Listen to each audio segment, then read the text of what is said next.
Un C2, page de théorie numéro 5, les altérations. Les altérations, bon, il s'agit de révision du cours de 20 C1. On a ici le dièse, le bécard et le bémol. L'altération, c'est un signe qui modifie la hauteur de la note devant laquelle il est placé. On avait vu qu'il y avait une altération. Hop. Ici, là, le sol dièse, ça avait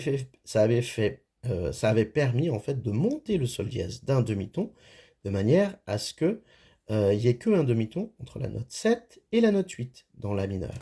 Voilà. Alors,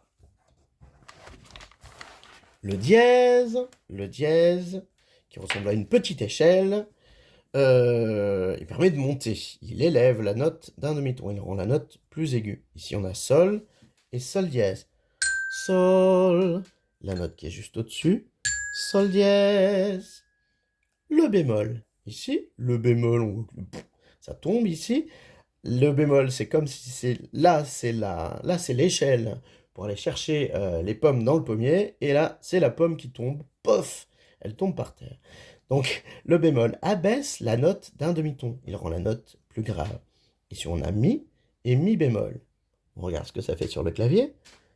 Mi, mi bémol. On est descendu d'un demi-ton. Le bécard, qui est ici, on ne peut pas confondre, alors attention, pas confondre bémol et bécard. Dans le bécard, on voit qu'il y a un petit carré dessiné au milieu. Bécard, carré. Le bémol, on a le B, ça ressemble à un B. Et ici, le bécard, là, on a un carré. Ça annule l'effet du dièse et du bémol. Par exemple, on a un fa dièse, ici, fa dièse. On met un bécard, fa dièse, fa bécard. Le fa redevient naturel, ok, sans l'altération. C'est-à-dire qu'en fait, on repasse à une touche blanche. Ici, on a le si bémol, et en fait, on va monter pour aller au si bécard. Si bécard. Donc le bécard, ça permet soit de descendre, s'il y avait un dièse avant, soit de monter, soit de remonter, s'il y avait un bémol avant.